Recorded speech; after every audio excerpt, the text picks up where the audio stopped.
in my militant role. Yeah.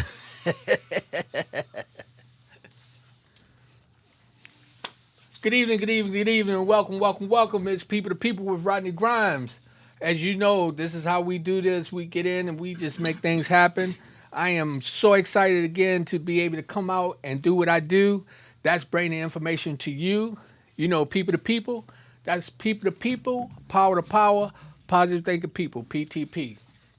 So, I tell you, I'm excited. I got Mr. Hughes back in the house again today. Mr. Howard Harold, Harold, Mr. Harold Hughes. How you doing, sir? I'm doing great, sir. Thanks for Man, inviting me back. oh, hey, such a pleasure, Yeah, such a pleasure. pleasure's all mine. We had a deep discussion talking about Black history last week, Yeah. and we was really focusing on quite a few things. And what this is all about is just we just like to get some truth, about some information that's a lot of people don't know. We can talk about other history in the United States, but a lot of what we talk about is from where we grew up and were raised. And so we're able to really get some real strong discussion going with that. Before we even get started, I want to do a shout out to everybody that's out there that been participating with the PTP program. Happy birthday to Kim Deal. Happy birthday to my brother-in-law Rodney. You already know how much I love you. Much love down in Texas, down to I'm talking this about Jaja. My niece down in Texas, and see, I got people back in the back trying to give me some directions, but we got it all together. And also shout out to just everybody that's just been doing it. So, hey, how's everything going with you, sir? Oh, I can't complain because nobody want to hear about it no way. So, but other than that, I'm doing great. I've got no complaints No, at all. Everything seems to be falling in line. If I just get myself out the way, we'd be all right. that's one of the things that I've really been focusing on, and that was just really trying to be, living in the moment, trying to not let the past be an issue, and not look too much into the future where I'll be stressing out. But one of the things that happens, we have to pay attention to the history in order for us to know where we came from, and for us to know who we are and where we're going. So, me thinking about some of the things that been going on in where we grew up at, it was really rough for the Black American in the Old Town Alexandria area for a minute, right? Sure, sure, and without a doubt. I mean, um, you're talking about. I mean, Alexander has a terrible history as far as treatment of people of color. Let's just be serious. It wasn't too long ago they were lynching uh, the people down in the Bird on Washington Street. Um, People must remember it hasn't been that long for integration. Then after integration, you had to get your rights. I mean, we that's what we forget where we came from. Yeah.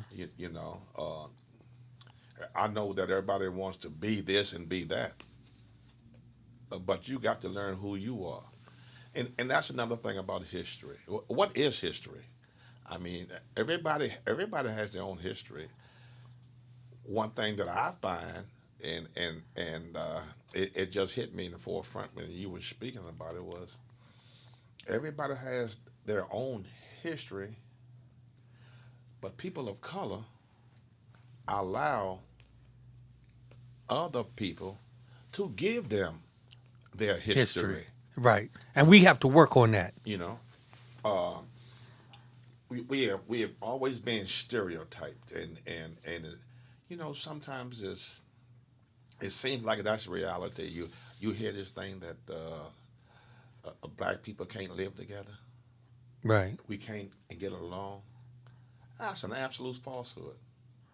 We've come to accept the fact because someone said it. It has to be true. Right. It just has to be true. If uh, we just do things differently, you know, we don't accept the status quo. And when you don't do that, you anti-disestablishment. You are this, you are that. You uppity. What I mean. You think you're better than anybody else. See, all that's the stereotype that comes with the black man. You, you know, but if we took time and did some research about ourselves, we'd find the truth. Well, that's what one of the things that I found myself doing late last night into the morning. I got on the internet and I started googling some things about our just history itself, and to realize that a lot of us we have allowed other people to create a history for us, which does not reveal who we really are and the truth of our origin and how we have really contributed to major situation in this country. And that's something that we have to come together and start to make changes and talk about the truth. That's why I was so adamant about calling it Black History Truth. Because we have to start dealing with the truth of the matter. It's not so much, and this is where it gets me when we think about it. We got a lot of people want to be mad at other races.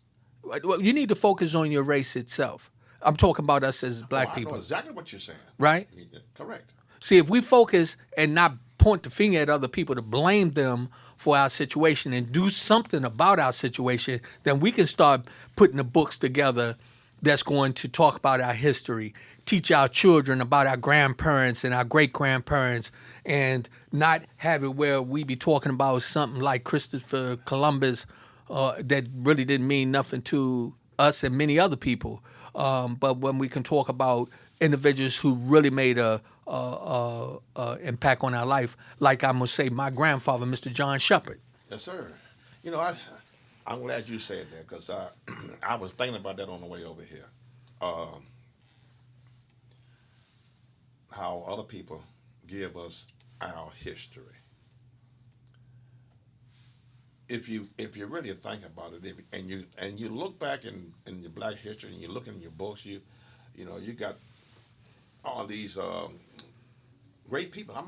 Give them the credit which is due, but there's a cutoff point. Half of them were either dead and gone before I was even born. Mm-hmm. And you can basically say that I went through school. I started school in 1958, came out in 1971. 99.9% of those people I never heard of. Right. Okay. And as I told you all last week, that the Negro History Week started in 1926. It ended in 78. Okay. Now that's only 26 to 76, 50 years. And if you look at it, those times have not been updated. Right. We still looking at the same people, calling out the same names for Black history. Right. We don't have anybody else that did anything. And that's what really gets me, because most of the time the only names we come up with is Martin Luther King and Malcolm X, Frederick Douglass. But you got to stop. Go ahead. Let me stop you right there. That's absolutely true. But that's our generation. Speaking about Malcolm X and Martin Luther King, the kids these days don't even know who they heard the name, but they don't know who they are or what they did. Or what they did. And And that's why a lot of us right now are in a position where we are stagnated in trying to pursue our future, because we haven't really acknowledged the past. And we need to do that. sure. And we got to, one of the things that I'm really adamant about, I don't want to point the finger at nobody when you can do something about it. So, I was watching something last night, and it was talking about the native Indians of America, right? Excuse me. And it said a lot of us escaped persecution, and I don't like using the word slavery, but going into some of the Indian tribes, and then some of the tribes even had some of us as slaves as well, Sure. and they had other Indians as slaves. Sure. That's well, you can say that's well, okay. Indentured slaves, whatever, however you want to call it. Okay. Sure, they had black slaves. Blacks had black slaves. Right. You know, like I said last week, you just can't point the finger at one person, one race, one country. Right. It's what part did you play in that Right. as a race, not as a person, but as a race. Yes. We tolerated it. We still do it to today. We still do it to today. You know, if you see someone that's that was down living in the projects, whatever. And let me get something straight. Living in the projects, you know, ain't nothing wrong with that. At least you got a roof over your head. You know, it's your idealism that's the problem. You know, where one thing he's better than the another. next. Yeah. You know, my thing is that if you're getting up and you're dusting yourself off, reach back and grab somebody else. Yes. You know, pull them up instead of when you get up, you dust yourself off, and you know how we push everybody off of us. You know what I mean? Shrug your shoulders like they never see. We forgot where we came from. Yeah. Yeah. That's the biggest problem. A lot of us. Yes. Now, this is what I was thinking on the way over here. Really don't want to talk about the old history because there's a old history, there's a modern history, and then there's new history. We need to be focusing on what part of history are we in. I know coming up, and I'm not going to allow anyone to tell me who my heroes are or were, because all of them aren't dead at this particular point. And I can put them in where I want to put them in because this is my history. This is Harold Hughes' history, not the black race's history, not the white man's history, not the Chinese man. Anybody. I'm speaking about my personal history. Okay, so I had people that played very important roles in my life. So, to me, that's my black history. That's what I want to speak about today. Right. You know, Eli Whitney and all, and, you know, all that. You know, what I mean, Martin Luther King and Malcolm X and Garvey and all those folks. Nothing wrong with them. Bless them. We needed them at that time. Right. Okay. Yeah. You know, Obama. We needed him at that time. Shirley Chisholm. Somebody got to start it. Yeah. Once the door is open, then what do?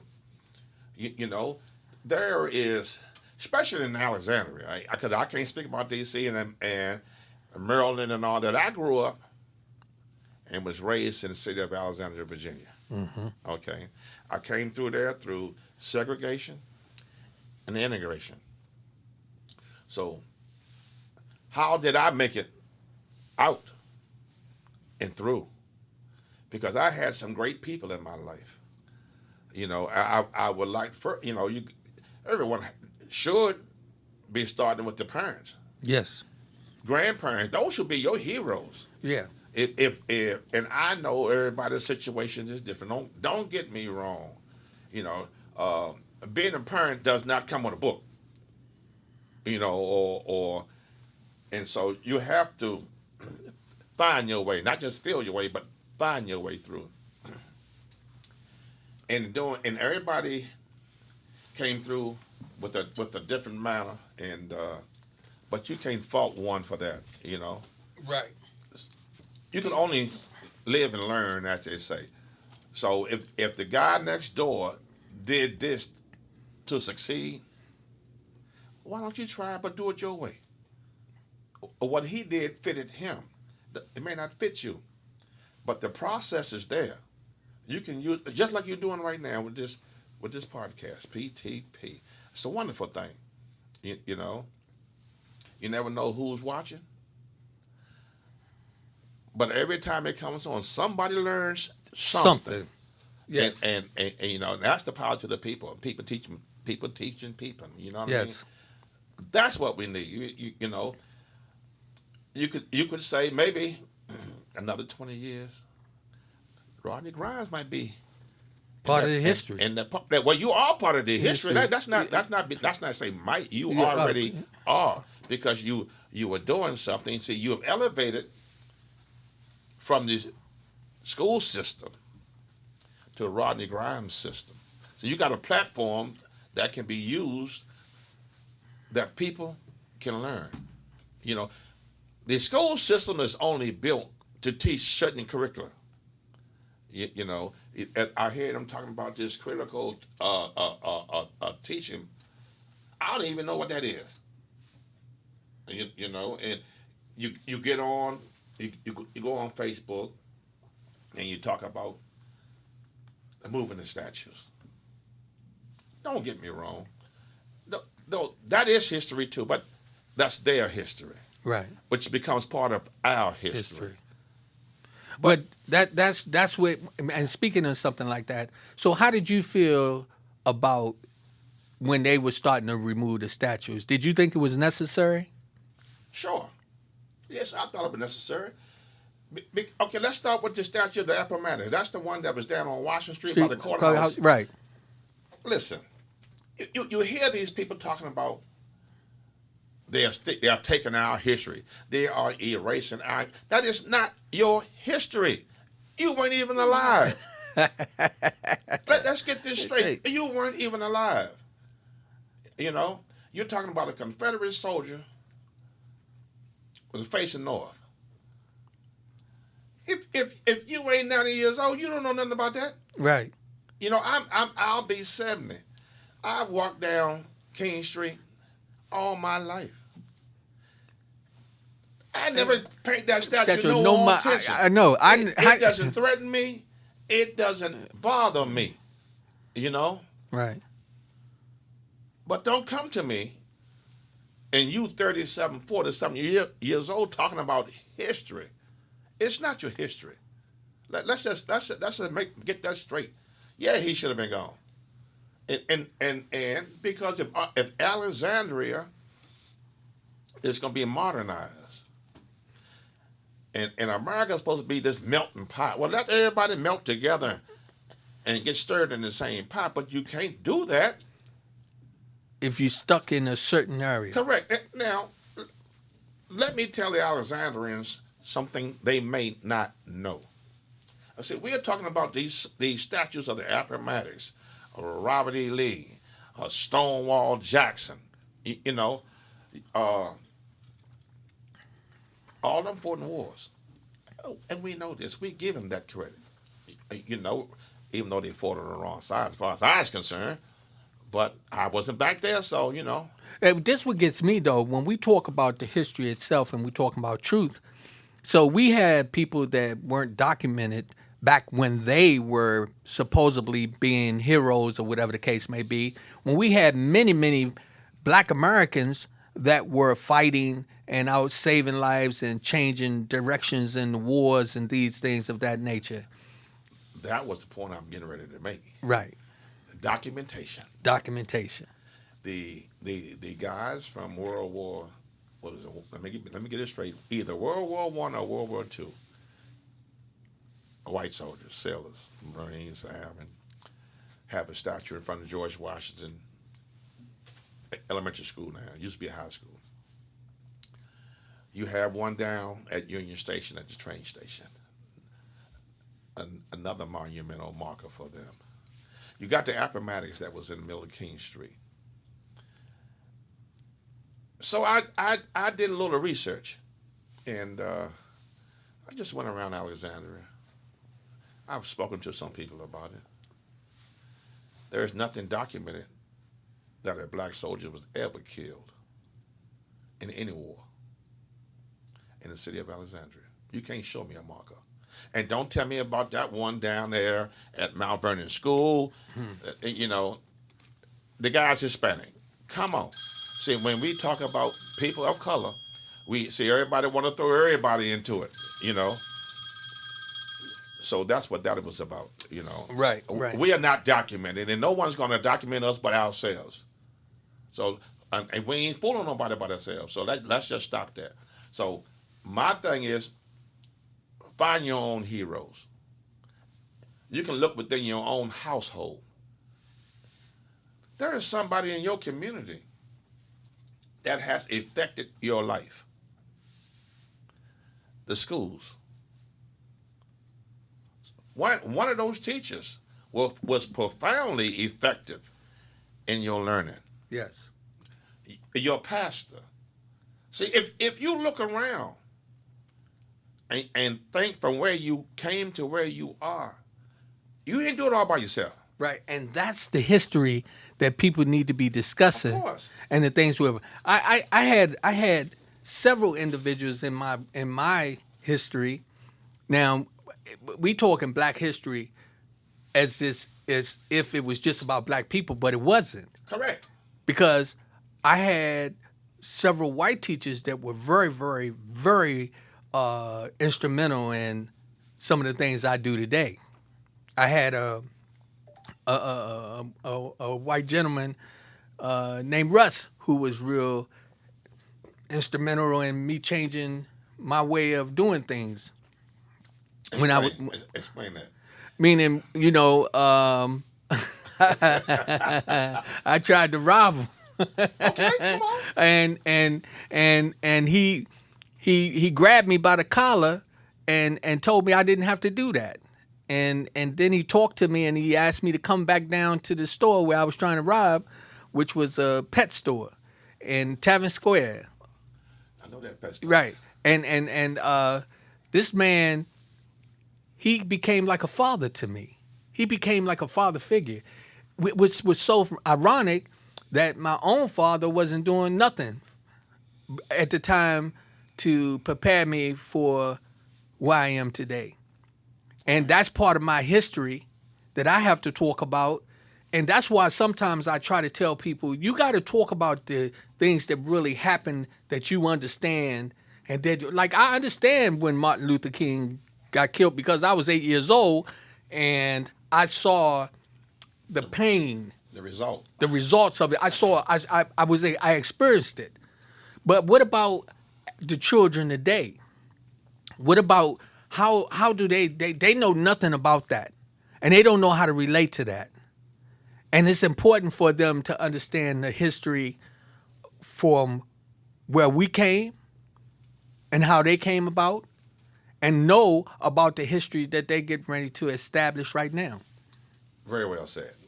As far as the kids today, Rodney, is concerned, I'm not a professor. I'm not a teacher. I can't teach. I'm a learner. Okay. Today, most of the kids can recite "I had a dream" down to the last word. Do they know what it means?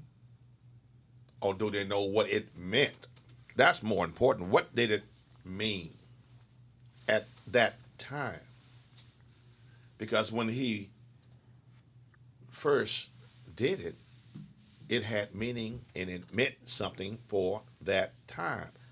That meaning may have changed today. Right. You know what I mean? Because when you speak about the past, you've got to put yourself back in there. Use the words that we're using. We can't be using black. We can't be using Negroes. They would call it. The way it is. Yeah.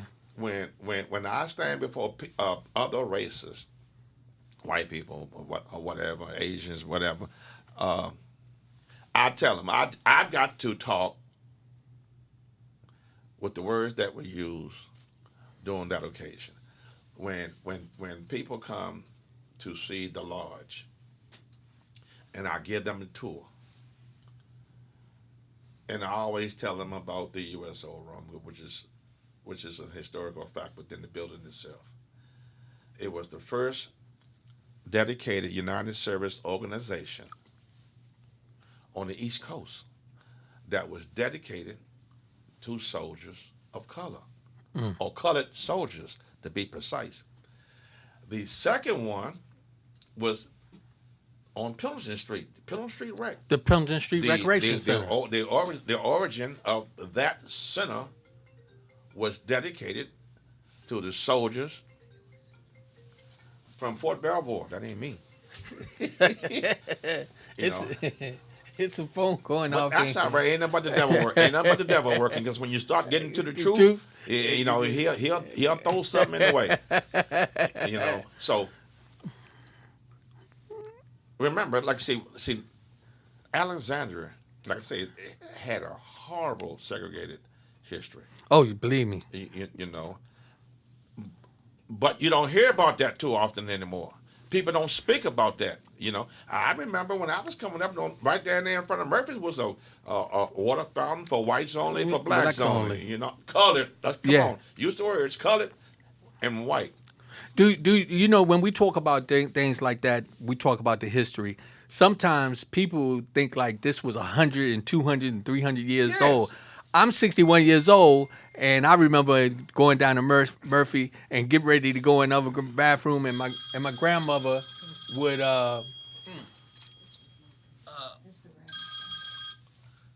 Come on. I don't know what's that for. I'm thinking I'm gonna have to cut that thing off. So what I'm talking about is going down there and seeing the colored sign and seeing the water fountain, you know, where it had for colored and for white. Yeah. And I was like 8 years old. Right. You know, I was 7, 8 years old because I was with my grandmother, and I remember getting ready to go. I was getting ready to drink out the water fountain, and she grabbed me and said, "Don't do that." And for me to tell somebody that, and to think about, I even said this to my mother. I never rode the bus with my mom. My mom refused to ride the bus. Right, and I asked we talked about that. My mother refused to ride the bus too because she didn't want to expose us to the fact that we had to go to the back of the bus and put us in those positions.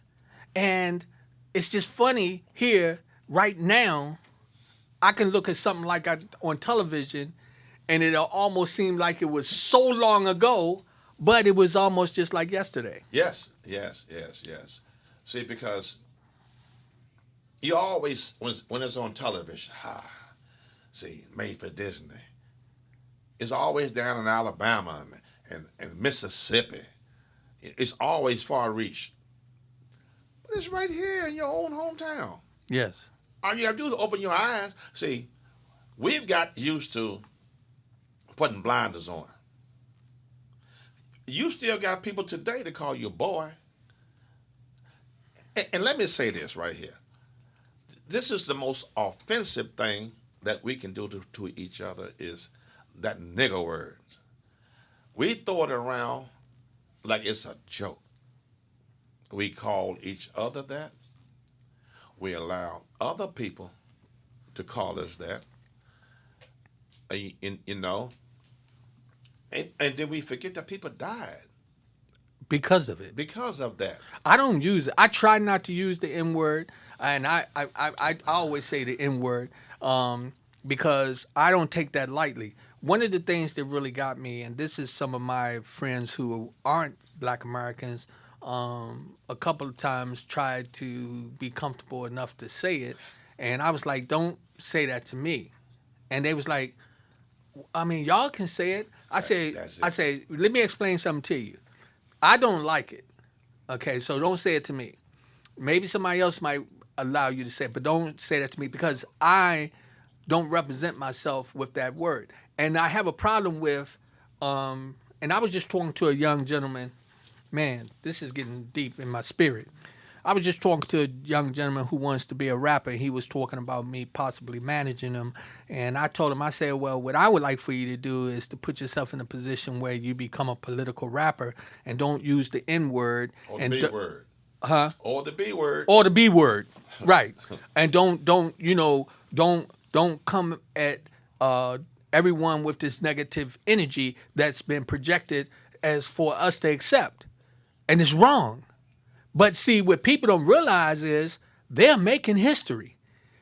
And they're putting down a pattern for some other children to later on go back and they're going to be saying, yeah, well, that was the song back then. You know, that's what was in the videos. And it seems like it's okay. But we have to establish the right type of history which we want to represent us. We have to be conscious of what we are and who we are and why we're in positions that we are. Sure, sure. The first step on that one, and I'm just speaking for Harold Hughes and Harold Hughes' family. Don't get me wrong, because it may not fit you or your family. But in my family, the first step is, see, I got 4 daughters. I'm not their friend. I'm not going to sit down and drink with them. You know, some of y'all, you're comfortable with smoking with them, with your kid. Well, that's your business. I'm not going to do it. My kids don't even cuss around me. They 47 years old. Believe me, with families of their own. See, if you allow that, and when things start getting out of hand, that's your fault. Yes. Because if you allow that, after a while, they're going to be talking to you any kind of way. Yes. You know, because I correct mine in a minute. Who you talking to? Well, let me say publicly, I agree with you 100%, and find myself guilty as charged that in many cases, when I thought that I was doing the right thing and socializing with my kids, I should have made sure that they understand their position. And I speak on that. Know your position. Know who you are. You know, like with my grandfather, it was very seldom that I had a conversation with him. It was many times I was getting instructions from him. There you go. There you go. Yes. You see what I'm saying? Yes. Yes. I didn't have a real conversation with my grandfather until I was a grown man. And I remember when he was 90 years old and I was about 25, 26 years old, my grandfather, I was shaving him and he gave me a quarter and told me to go buy me a soda. So that just my purpose for saying that was, right then I knew still, even with my grandfather being at the time when he was 90, it was a position I held. I told my mother, I said, Mom, Granddaddy gave me a quarter. What I was gonna do with a quarter? I couldn't, that was back in 1986. Telling yourself. Oh, yeah. 1986, 86, around that time, 86, 87. And so, and listening to his history, I couldn't even relate to it. You couldn't fathom. I couldn't even fathom it. Let me help you out. If I can. Okay. I'm going to speak for myself. I'm going to take what you just said and use it for myself. Because it was 5 of us, 5 boys and 1 girl. Harry, Dickie, myself, then Doc, Sleepy, and Patrice. 2 family home, my mother and the father. My mother was stricter than my father, believe it or not. Mother gave out discipline. As you said, father gave out instructions. Grandparents had a choice in the matter. You know, when they saw you were getting in trouble, they would discipline you their way, which was probably different than your mother's and father's way. Now, you said your grandfather gave you a quarter. Right. Told you to go get a soda, and he was 97 years old. Chalk that to his heart, not to his mind, because you got to remember where he came from and what a quarter was worth back then. Because remember, it cost us a quarter to get in the movies. Right. Yeah. You know, bread was 15 cents. Milk was 3 cents.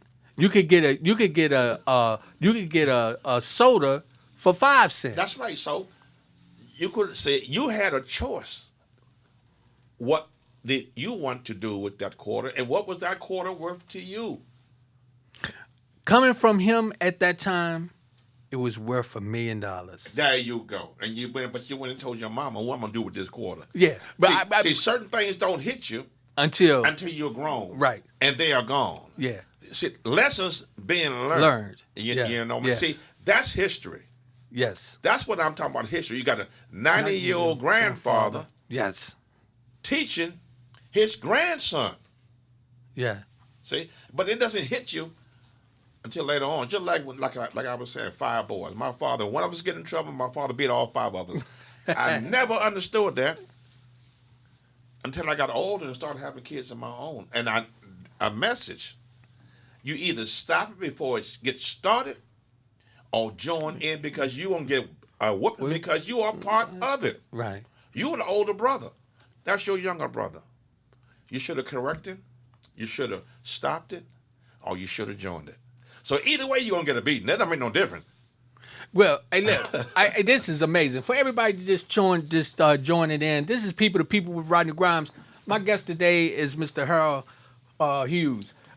We are talking about Black History truth. The truth of the matter. I mean, we talk about things that really, really matter and that's going on. And if you want to call in and join in the conversation, the number is 703-752-6120. 703-752-6120. And we also have a Cash App that if you just want to donate to the program, is the $RG1960. Again, the program is for us to get information out, to be able to help support one another. And that's what People to People is all about. It's people to people, power to power, positive thinking people. I'm excited again to have Harold Hughes back here with me. This is about his 3rd, maybe 4th time being on the program. And one of the reasons why, first of all, I wanted to say thank you because you are a realist. You deal with the history of Alexandria. You're preserving the history of Alexandria because you also have one of the oldest buildings down there that you are in charge of, correct? Correct. I'm the exalted ruler of Alexandria Lodge number 48. That building's been there since 1904. You know, that's another story. Yeah, Believe me, that thing itself is twisted in history. You remember when you walked me through and you were showing me some of the stuff and you was talking about where at one time that was the only place that some of the colored soldiers could come and really be have a chance to be treated with some respect. Release and let go. You know, they call it R&R in military. Yeah, yeah. Rest and relaxation. Yes. And once again, see, when you start talking about history, especially in Alexandria, see, you'll have to go back to segregation. Right. A lot of things. A lot of people don't even know that Alexandria was even segregated. I know. A lot of people don't understand that there were certain parts that you weren't allowed to go into, or you wasn't able to go certain. If you went across King Street on one side, you would definitely get treated one way. Sure. And it was just a line that separated it. Sure. And listen, it's amazing, you know, and I bring this up because it kind of phantoms me sometimes when you ask this particular question. Ask somebody, what was the purpose of the railroad tracks? And they'll tell you, to carry cargo, you know, to bring in produce. Yeah, that was one of the reasons. But every city you go through got them. That's right. And if you started on one side of them tracks, yep, everybody in there was kind of light-skinned in it, and you crossed over, everybody become dark-skinned in it. Effectively splits white America from black America. I don't care where you go. And that's so true. You know, you hear many people talk about, man, you couldn't go across the railroad track. That's right. It's either a railroad track or a river. It's one or the other. Yep. But everybody got a railroad track. Everybody has a railroad track. You know, and it is what it was. You know, it was a dividing line between the separated blacks and the whites. So you know, right now where we at, and as individuals, You know, one of the things that really get me is a lot of people are afraid to really talk about these things, and they're looking at it like sweep it up under the rug like it didn't exist. How do you feel about that? Do you think that we should let go, just let it go? Whatever happened back there, just let it go and let's deal with the present. That's what they're telling you. That's what they're telling you until they open their mouth and start using that same verbiage that They was used back then, and they think you're supposed to accept it. Right? Or get or You know, I had just graduated from GW, and I went to St. Paul's College in Lawrenceville, Virginia. Mm-hmm. I didn't stay. I came back home and I talked to Coach Don Futrell, and he gave me a 4-year scholarship to Virginia State. But during '72 and '73, I was a custodian at T.C. Williams.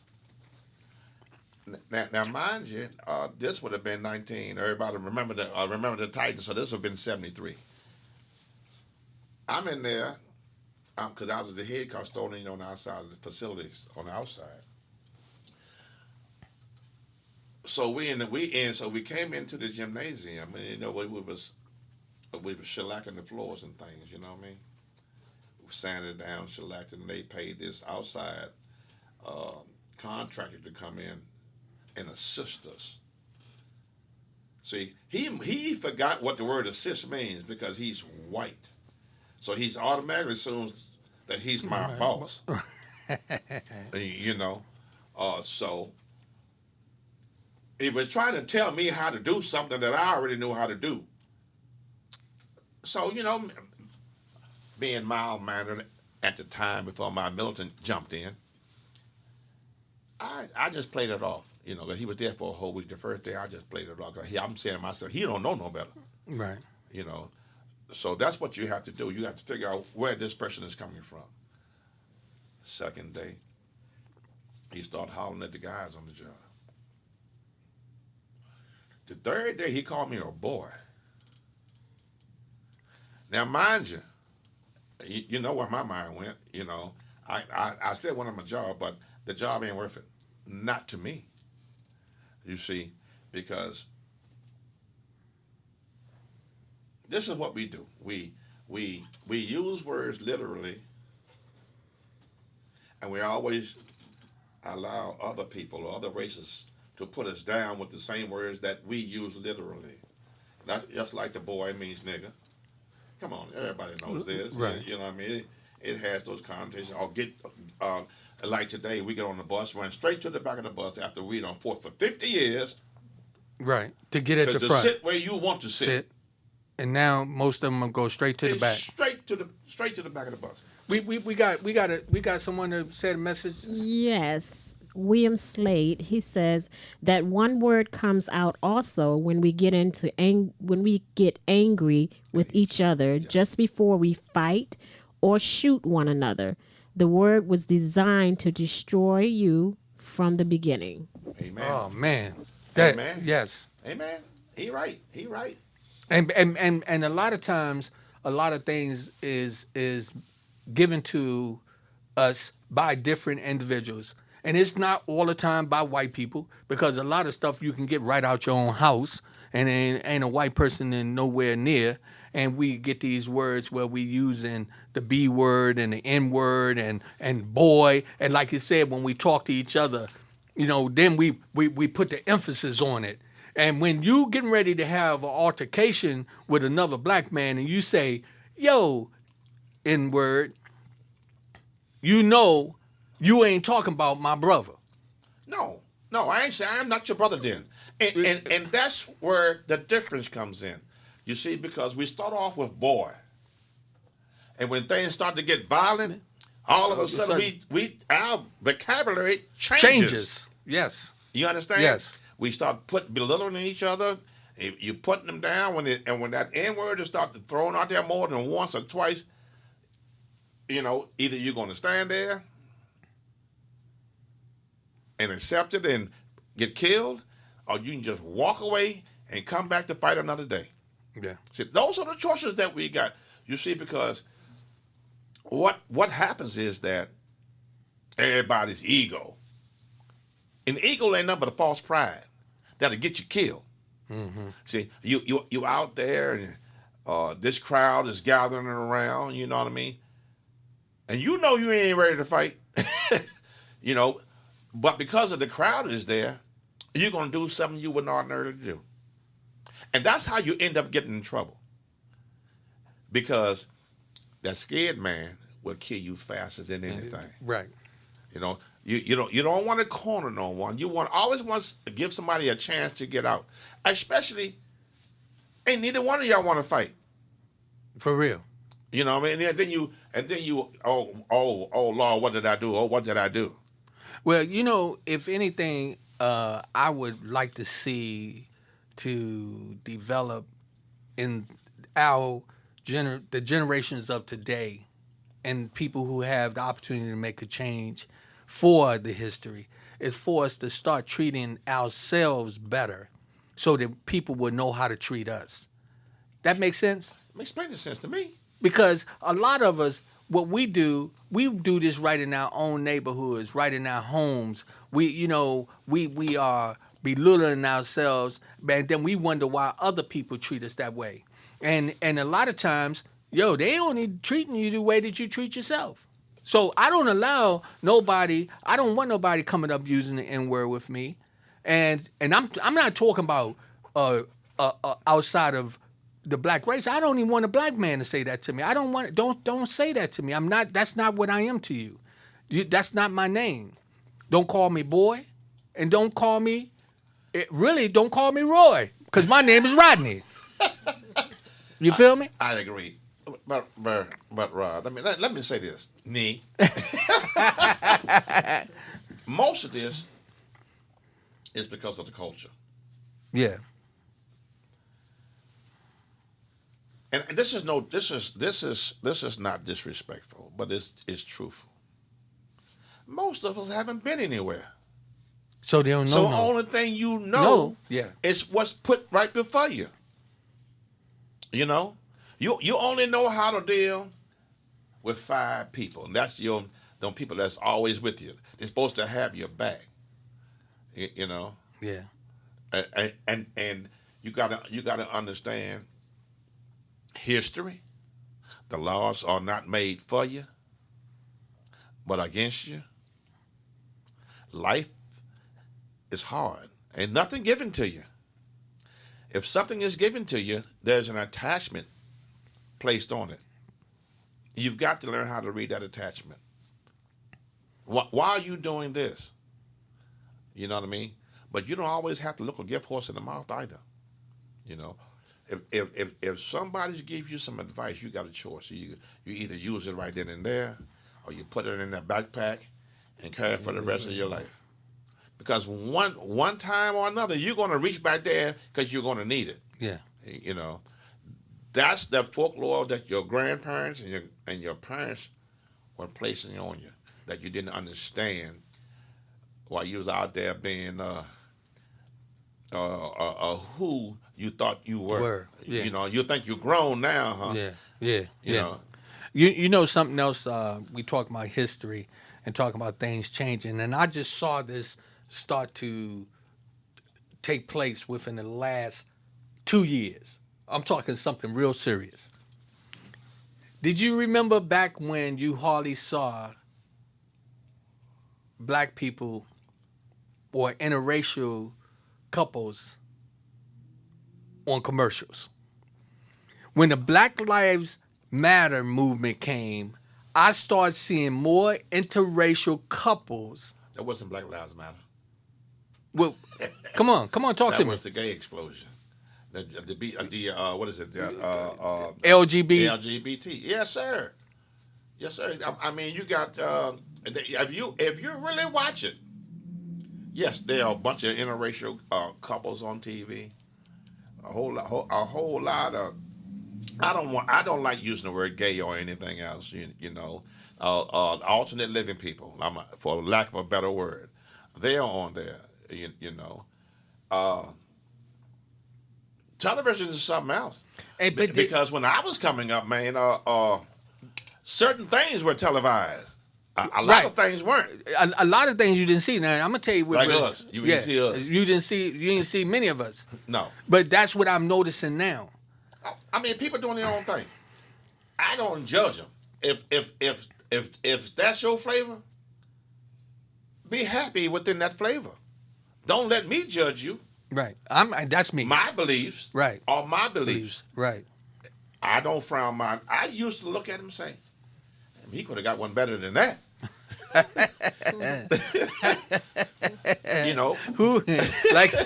I'm just being truthful today. Yeah, I got you. No, that's what we said. Black history, truth. One of the things that we have to realize, though, we can't blame people for, if you given an opportunity and you don't take it and use it to your advantage, that's your fault. If you're in a position right now, we're talking about our grandchildren, our children. We got to get back to talking about the truth and talking about the history that we know and the history that we lived. Let me tell you some history. You watch television. All you see was people look like buckwheat. Yeah. When they go and when they go and show you black history, you always see people look like slaves. You know what I mean?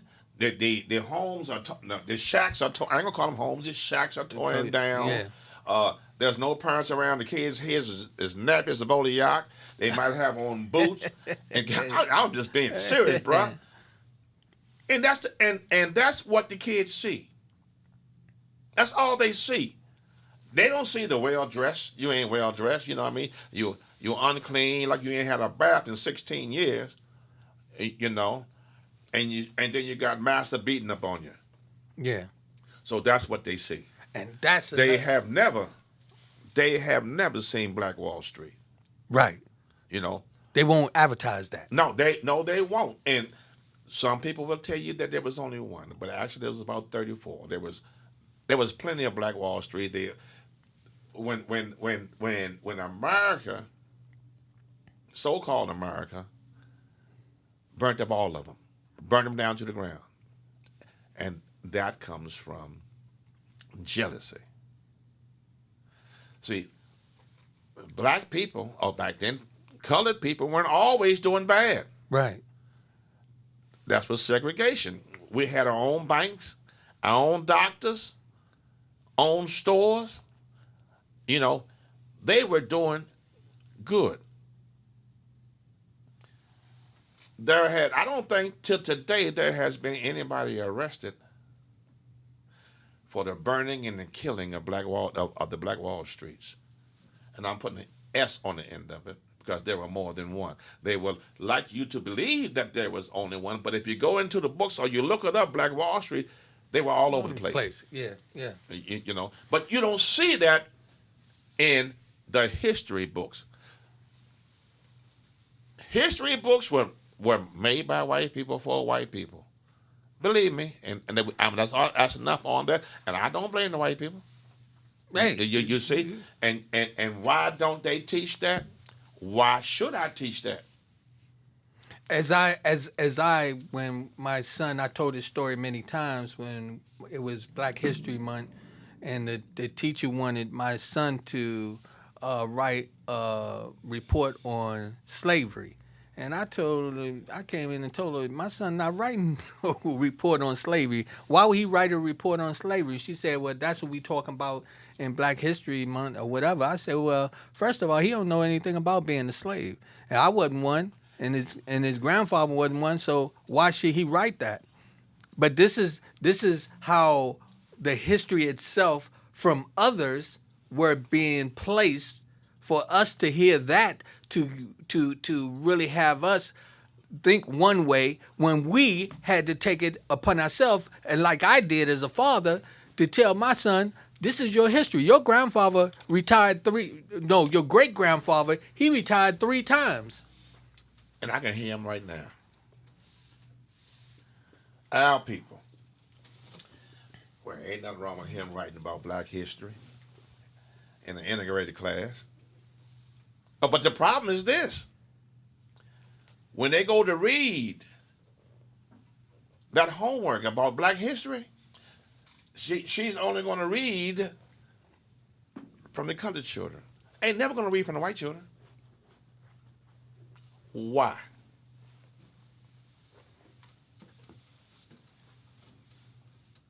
That's the questions that need to be asked. Why? If little Johnny don't know nothing about Black history, how come Willie do? They the same age. Right. I would love to have read Johnny's report, just because it's coming from his parents. Yeah. You know, see what goes on in the white in the white household or the Asian household. But we weren't really prepared. We got something over there? A couple. Angela Gomez says exactly. I asked my friends why get mad. You guys use the N word amongst you all. It's a Black thing. It's not a Black thing. William Slade says, say it again, brother. The truth changed the way you change. Angela also says, even among each other, if you were darker or lighter from each other. And that was back in the day. That was another issue. Yeah. If you was light skinned, Jigaboo and a wannabe. yeah. I mean, it's crazy. But you know what? Really, we got a couple more minutes, and I want you to take that opportunity because I find you to be a very, very knowledgeable man and an interesting individual. First of all, I appreciate you coming out. And every time that I ask you to come, and you can come anytime, it's always a pleasure. But I want you to just give us some, just from your perspective, you know, something for us to be able to feed on going into tomorrow. Tomorrow. Well, this is the greatest struggle, believe it or not, that I see. It's education. I've got people, and I'm not going to call any names, wherever can't read. If they can formulate the words, they don't understand what they're reading. Can't write. Can't fill out an application. But they graduate from the Alexandria City Public School System. That's what I'm talking about, people. You need to sit your kids down, have a conversation, listen to the child. They're not always wrong. You know, you'd be surprised what comes out the mouths of a babe. Huh. You know, the school system versus your old school system don't care whether you go to class or not. They get paid for you being in the building. So you can sit in the hallway or the bathroom all day long and puff, pass, or smoke your cigarettes. Don't nobody really care. Don't nobody really care. Because if you don't care, why should I care? I'm only going to be with the ones who want or try to learn. And you'll find that majority of our people are in the hallways, in this so-called clique. Don't have no perception of life. Don't know what they're going to be when they graduated. Have no ambition of going to college. But we do have others that do. It ain't all bad now. Don't get me wrong, because the ones who stay in the hallways only a few. It's not the majority. But that same few comes back to your neighborhood like a rotten tomato and spoils it. You know? Caller, state your name, where you calling from. This is Richard Taylor, calling from Goldsboro, North Carolina. And I know the show is about to end, but I just had to call in. I called the tail end. I was just getting out the barber chair. And I heard the gentleman talking about education. And, you know, one thing I agree, you know, is education is needed. And it's not so much being able to read and write and fill out applications. But in my opinion, it's sort of like what he was saying is about what we are learning. Because, you know, in school, I was taught pretty much, I was just talking about this yesterday with someone. All I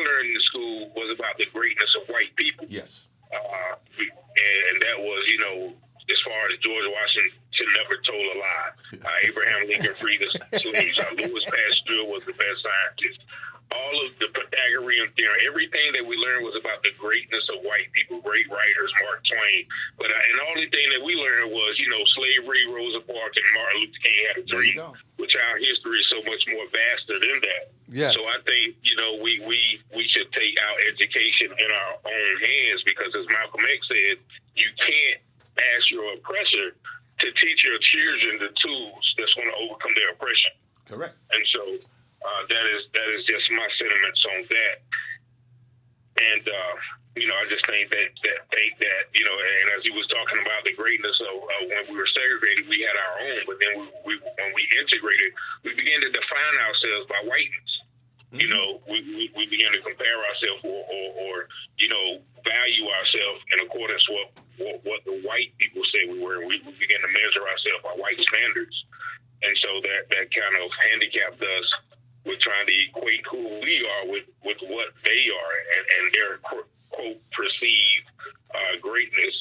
And we were never really taught anything about ourselves, like the great African kingdom. So even the Aboriginals that were here, that were black people, that were not all slaves. Like they taught us that every black person in America was slaves, or if we weren't. So there's a lot of deep history and a lot of things we have to educate ourselves on that goes beyond, the American or the institutionalized education system, because education comes from the Latin word educare, which means to bring out.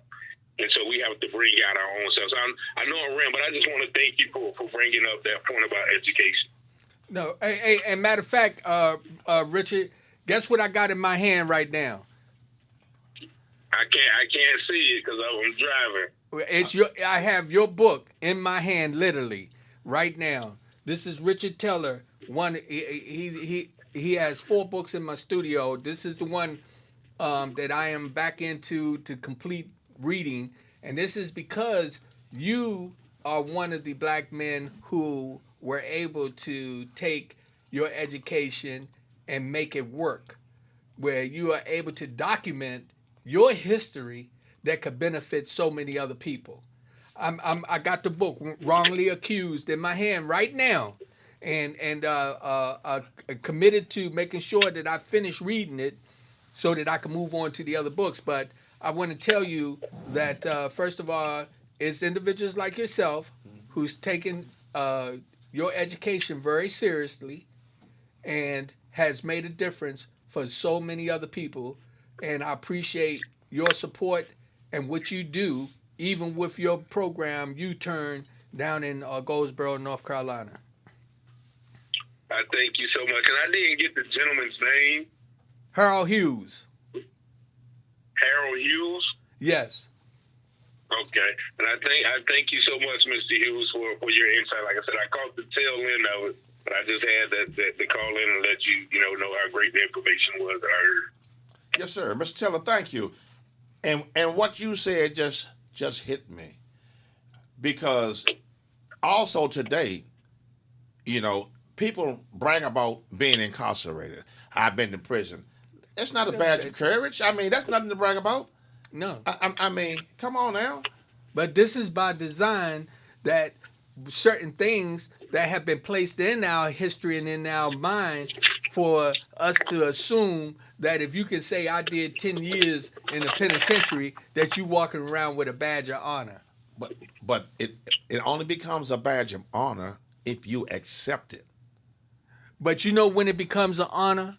When it's individuals who take that wrong and turn it to a right. When you take it and you give somebody the information on how not to go down that same road. I understand that. I understand that path. Well, we're talking about that other path where you come out and you got your crown on. Yeah. And your chest all poked out because you just got out of prison. I never understood it. Never understood. I talk about that, gentlemen. I talk about that. I was just saying that we need a better rite of passage, like for the rites of passage for my peers who were 12 and 13. Yes. Was either 3 things. It was getting in trouble, going to jail, having sex, or getting a girl pregnant, or getting high or drunk. Those are our rites of passage into becoming a manhood. Yes. And those are 3 things that that doesn't define a man. But those are the things that were most prevalent in our sight, and we saw older people doing it. So, okay, well, once I have sex with a girl, I'm a man. Once I get in trouble, I'm a man. Once I start smoking and drinking, I'm a man, which was totally leads you all down the wrong path. So you're definitely right about that, Mr. Hughes, as well. We definitely need another badge of honor, another rite of passage for our young men, and it definitely has to come from people like myself and yourself to establish something that would, because if the Jews have the bar mitzvah for their young boys, that symbolizes manhood. Certain tribes in Africa have certain rituals where a man is a young boy is accepted as a man into society, and he assumes that responsibility. We have nothing of that of our sorts, shorter than a child who has a father like I did, and so many of you did that. Will teach and groom the man through those stages, but a lot of 70% of black children are born in single parent households with no man around. So Correct. That's definitely a problem that we have to address as a community, but also as individuals, especially in the fatherhood department. If you want to be having a child, you need to make sure that you're going to be in the home with that child. Most importantly, not just in the child's lives. It's very different. From having a father in the home than having a father that's in your life. Thank you for that. And let's just flip this script one time. Not only for the males, the father and the sons, that should also fit the females. Yes. Yes, sir.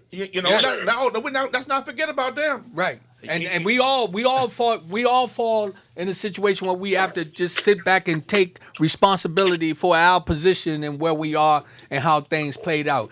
Hey, don't go nowhere, Richard. Hold on. Lady Z, you got somebody on there? William Slade says 2 things for sure. The church showed organization among ourselves. The hustle among ourselves, no matter what you did, showed Americans how to build even a big American. We got to get back to what was with some of our ancestors, where they really were out there working to make a difference. Sit at the table and have the conversation with your children. Talk about your grandparents and your parents and the things that they had to do and how we were able to be raised by your neighbors and been able to talk to the pastor. The village aspect. The village aspect. And one more thing before we will let Richard go. I don't care how old or how young, what color, what sex. We are all built with an instinct. When you get ready to do something, be it wrong or right, that instinct kicks in. It lets you know before you do it, this ain't right, and there's going to be consequences. If it's a good thing, it tells you to go for it. 9 out of 10 times, when it's a good thing, we don't go for it. We'll go for what's wrong. But your gut will tell you, man, this ain't right. I tell you. Hey, thank you, Richard, so much, my brother. I appreciate you so much, man. And I promise you, man, I'm not putting the book down now until I complete it. I got it again in my hands. It's wrongfully accused, rightfully acquitted by Richard Taylor. This brother is an amazing author. He has a publishing company. He has a program that comes on every Tuesday at 8:00 called The U-Turn. And he's an amazing man, and I appreciate you, my brother. All right, thank you, gentlemen, as well. Y'all have a blessed and peaceful night and a safe weekend as well. God bless. You too, sir. Thank you. Hey, I know we went over about 10 minutes on our program. This is People to People with Rodney Grimes. My guest today is Mr. Harold Hughes. This brother is always welcome in my house. He's always welcome at my table. I'm telling you, this man represents us like Black Label. How about that? Y'all have a good evening. Be safe. And remember, make it not his story. There you go. Make it history. Don't make it his story. PTP. People to people. Power to power. Positive thinking people. Parents teaching parents. Hey.